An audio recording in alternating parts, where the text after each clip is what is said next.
so. She's with someone else now, and you wake up with this invisible weight crushing your chest before your feet even touch the floor. Your mind replays it all, the conversations, the late-night confessions, the hopes and dreams wrapped around her presence. And now she's laughing with someone else, maybe sleeping beside him, maybe building a future with him that you once imagined would belong to both of you. There is something profoundly destabilizing about that realization. It threatens your very identity, and not just because you loved her. It's because so much of you was built in relation to her. And now, what are you left with? There's a moment that every man, if he's honest, must face. It comes in the aftermath of loss, especially when it's loss by replacement. That's what it feels like, doesn't it? Like someone better came along. Like your chapter closed not with resolution, but with redirection. And it stings, not because you think she's doing something wrong necessarily, but because it introduces doubt into your soul. Was I not enough? Was I too much? Did I ruin it, or was I never truly loved in the first place? That line of questioning, left unchecked, will drag you into a pit, and you'll rot there, repeating falsehoods to yourself, re-editing your memories, to fit the pain narrative you can't escape from. But here's the thing. Pain, especially the kind that comes from this sort of loss, has a remarkable power to refine you, if you let it. You are in a furnace. Your old self, the one built for comfort, for certainty, for validation through her affection, that version of you is being burned away, and that hurts like hell. But it's necessary, because if you were truly whole, if you were fully developed, if you were walking with the clarity and structure of a man who knows who he is and where he's going, her choice wouldn't destabilize your core. It would disappoint you maybe, but it wouldn't unravel you. So what does that tell you? It tells you that the pain you're feeling isn't just about her. It's about you. It's a mirror. She leaving wasn't just an event. It was a revelation. It showed you where your foundations were fragile, where your identity was borrowed instead of built. This is not about demonizing her or blaming yourself in some warped, self-flagellating ritual. This is about seeing clearly. And clarity is brutal, but it is also sacred. See, suffering is unavoidable. That's the first thing you have to understand. Life is suffering. There's no escape from it. But meaning is what makes suffering bearable. It's what gives it form, direction, and even nobility. You don't suffer needlessly when your suffering is tied to something greater than your ego, something deeper than the whims of romantic fulfillment. And now, more than ever, you need meaning. Not because it'll numb the pain, but because it'll allow you to walk through the pain with your head held high. What most people fail to grasp is that longing for someone, especially someone who has chosen another, is rarely just about them. It's about what they symbolize to you. She wasn't just a person, she was a possibility. She was proof that you could be loved, that you could be seen, that you were wanted. And that in itself is not wrong. But if you were drawing all your significance from that experience, then it means you were living in reflection, like the moon borrowing light from the sun. And when she moved away, the light vanished. You were left in the dark, not because you lack value, but because you hadn't cultivated your own source of illumination. That's why this moment, this heartbreak, this unbearable realization that she's moved on, is your chance. Not a consolation, not a distraction, a genuine opportunity to confront yourself as you are, not as you wish to appear. What does it reveal? Maybe that you were too comfortable coasting, that your purpose was vague, that your discipline was selective, that you were waiting for life to affirm you through her affection instead of earning your own affirmation through courage, effort, and responsibility. That's not weakness necessarily. It's just incompleteness. And now, through pain, you've been given the gift of pressure, of necessity, of transformation. Most people never get that chance because they're too comfortable or too distracted. You're not anymore. So what do? First, you stop chasing shadows. You stop rereading the texts, replaying the smiles, stalking the new boyfriend, imagining how he touches her, how he makes her laugh. That's not healing, that's self-harm masquerading as devotion. You must starve the obsession if you're going to feed your rebirth. You must break the pattern that keeps your soul circling. The same emotional drain. You don't do that by pretending she didn't matter. You do it by deciding that you matter more than your attachment to the past. That's the beginning of strength. Not the kind of strength that flexes in the mirror or postures in front of others, but the kind that allows you to look at your wounds and say, I will carry this with dignity. That's courage, that's maturity, and it's also the seed of transformation. See, no one can endure what you're enduring right now without changing. The only question is, will you change for the better or for the bitter?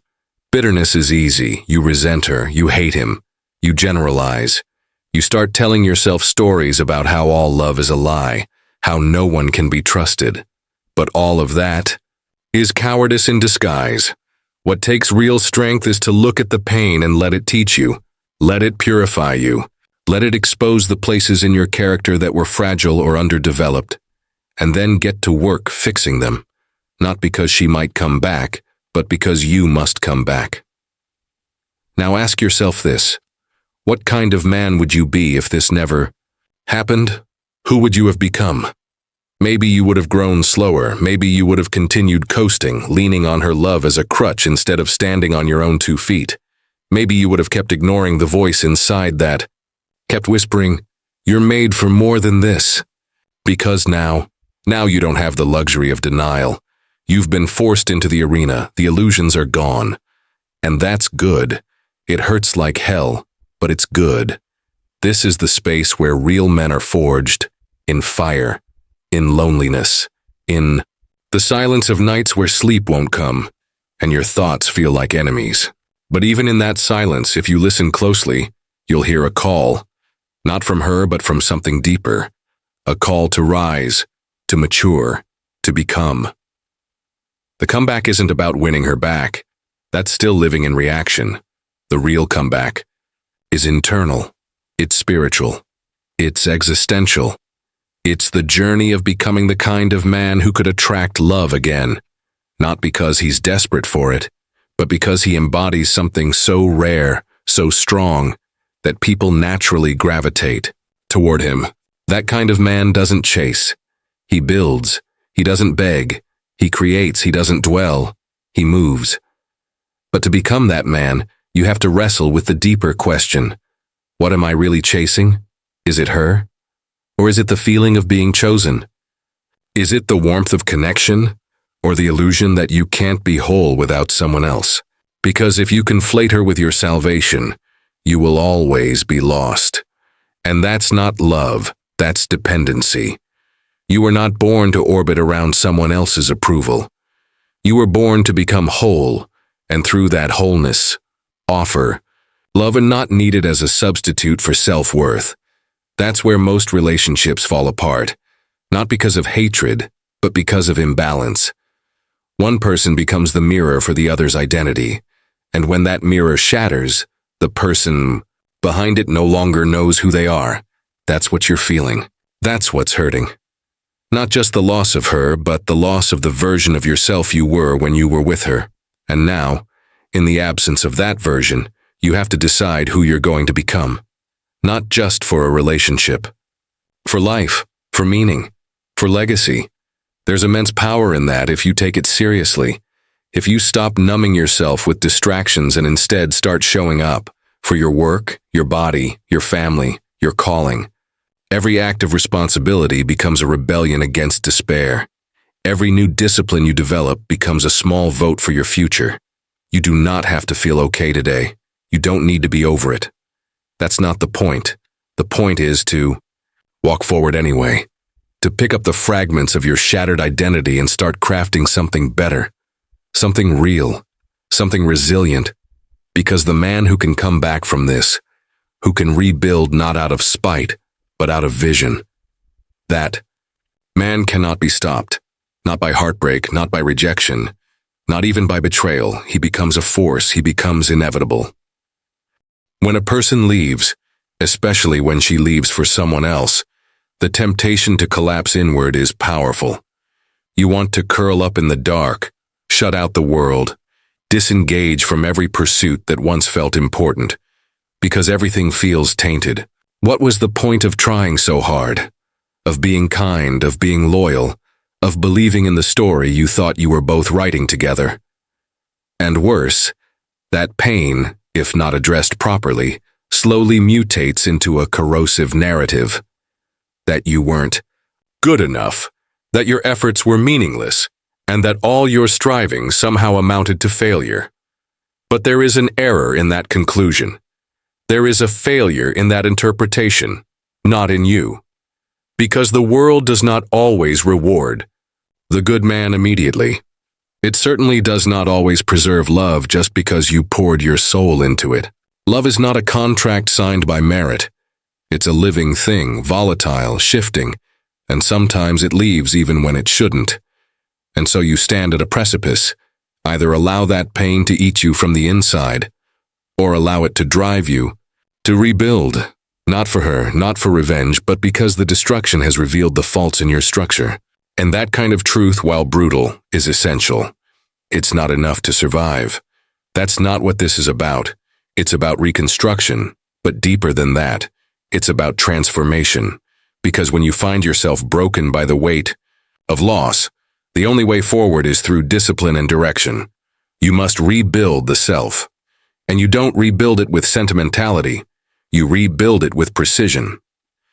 That means first establishing a routine. Why? Because when everything feels chaotic, you need order. And order doesn't come from wishes. It comes from action. You need to clean your room, literally and metaphorically. Put your house in order. Set a wake-up time. Prepare your meals. Go to the gym, even when your body feels like it's filled with sand. The most fundamental acts of daily life become the foundation of your return. That's how you begin to claw your way back. You start small. You start disciplined. You stop negotiating with your excuses. This is where most people fail. They wait for motivation. But motivation is a transient emotion. It's fickle. It rises and falls with your mood, with your memories, with the thoughts that haunt you in the middle of the night. Discipline, on the other hand, is your shield against the storm. It's what keeps you moving when everything else inside you screams to stop. And it's not glamorous, it's not dramatic, it's quiet, it's ordinary. It looks like waking up on time. It looks like showing up to work with integrity. It looks like choosing to read instead of scrolling endlessly. But those small decisions compound, and over time they forge a man capable of carrying greater burdens and pursuing higher aims. And those higher aims, those are your direction. Without direction, you wander. Without purpose, you decay. That's a spiritual truth as well as a psychological one. You need a reason that transcends your pain. You need something worth waking up for that isn't just about how she used to make you feel. You have to ask yourself, who am I becoming? Not just what do I want, but what type of man am I constructing with my habits, my thoughts, my values? Because the man you build in this season of pain is the man who will walk you into your future.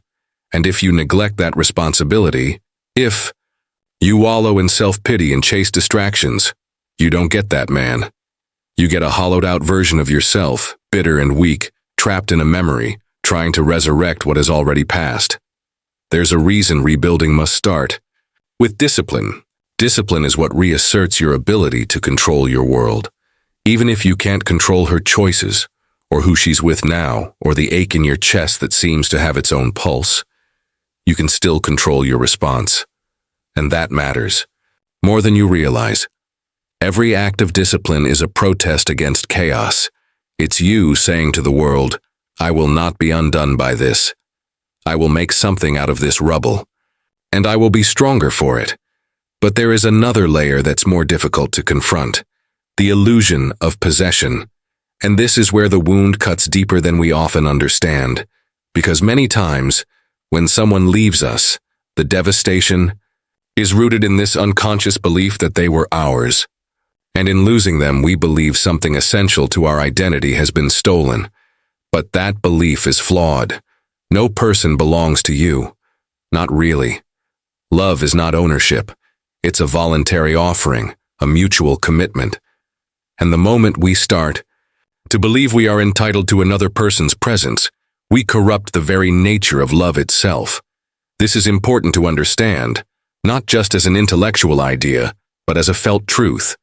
Because if you do not confront this illusion, you will live in torment. You will stalk her photos. You will replay the moments where she looked at you like you were the center of her world, and you'll torture yourself with the thought that those moments are now being given to someone else. But again, that's not love, that's attachment. That's ego. That's a projection. And while it is understandable, because we all want to be loved, we all want to feel chosen, it is also dangerous.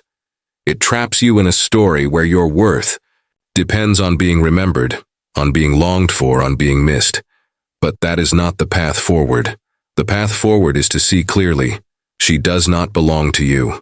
Her affection was a gift, not a guarantee. And now she has withdrawn that gift. You can rage against that reality, or you can accept it with grace. Acceptance does not mean indifference. It means clarity. It means that you see things as they are, not as you wish they were. And from that clarity, you begin to reclaim yourself. Because if she is no longer the center of your emotional universe, then you must find a new center. And that center must be built on something indestructible. You reclaim your power the moment you stop pretending you are powerless. Yes, she left. Yes, she's with someone else. That is pain. That is real.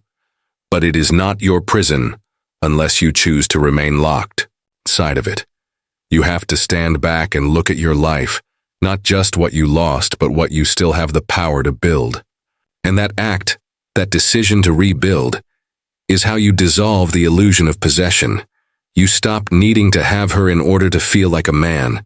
You stop measuring your worth by her return, and you start measuring it by how you show up every single day in the face of grief, in the presence of uncertainty, in the absence of comfort.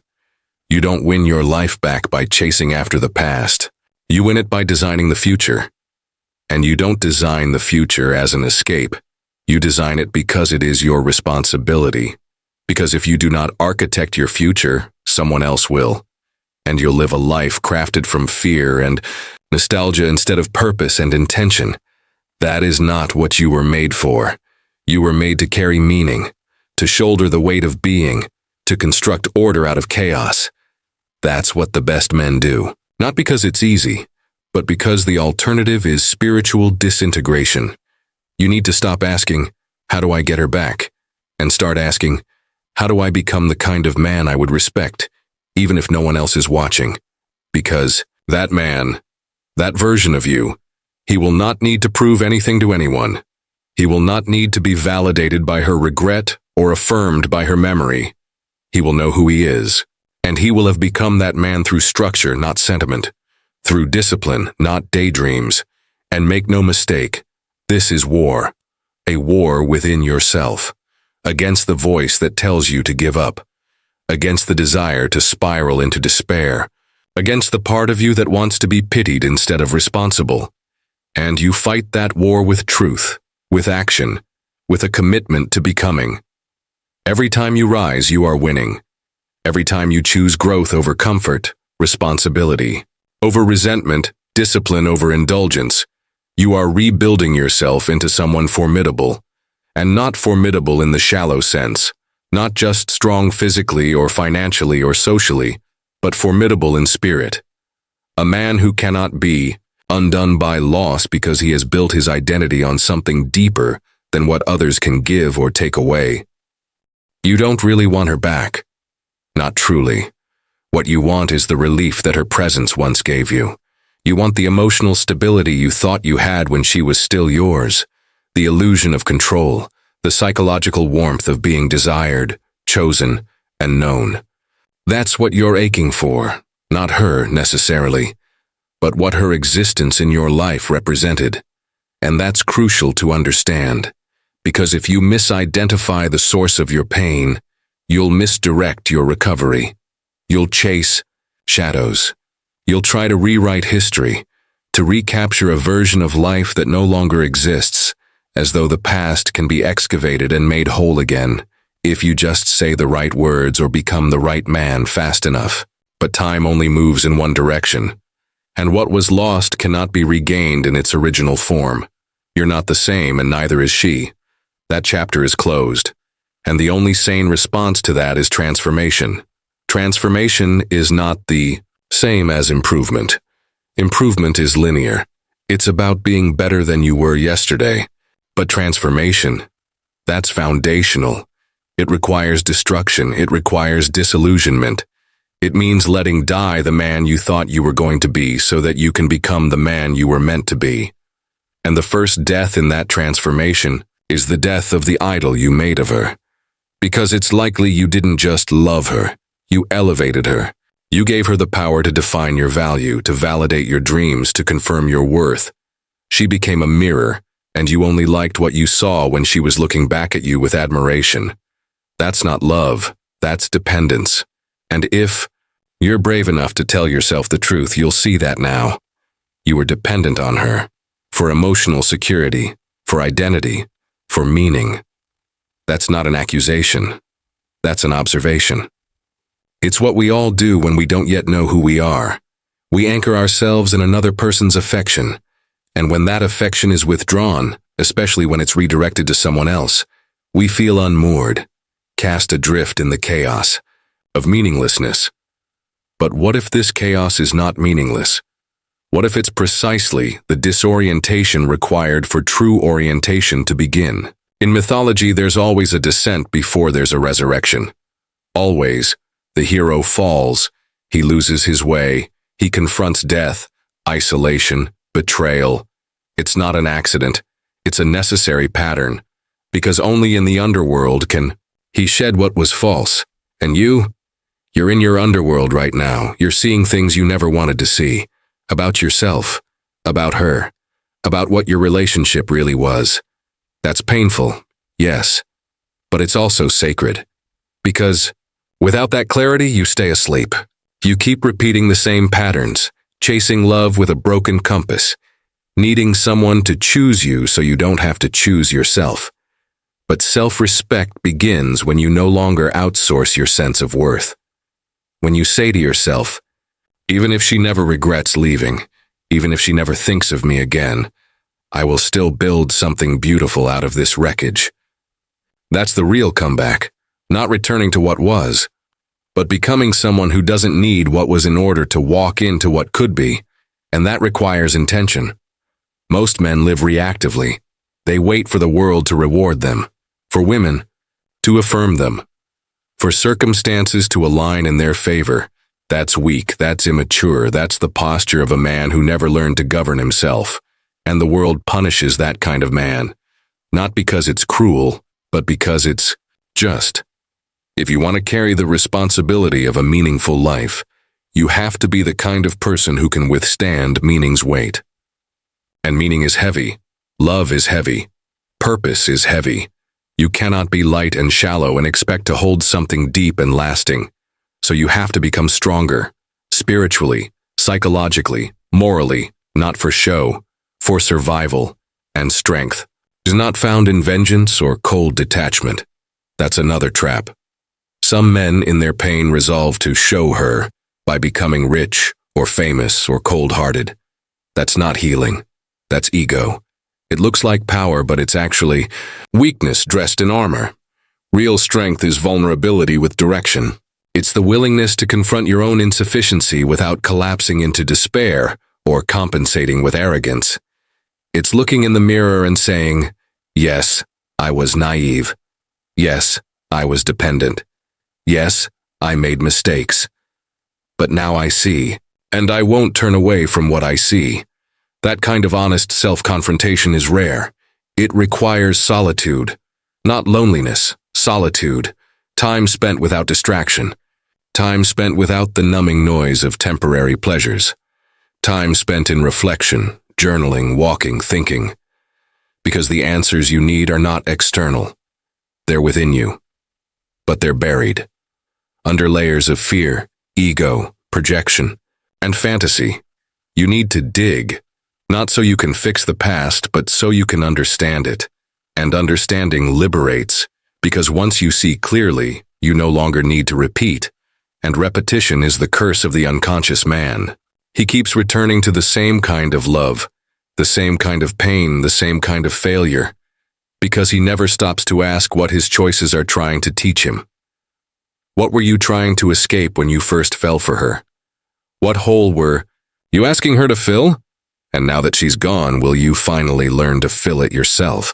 With truth, with courage, with responsibility. That's the only way this story becomes redemptive. If it wakes you up, you've got to look at your future now. Not with desperation, but with discipline. You don't build a meaningful life by chance.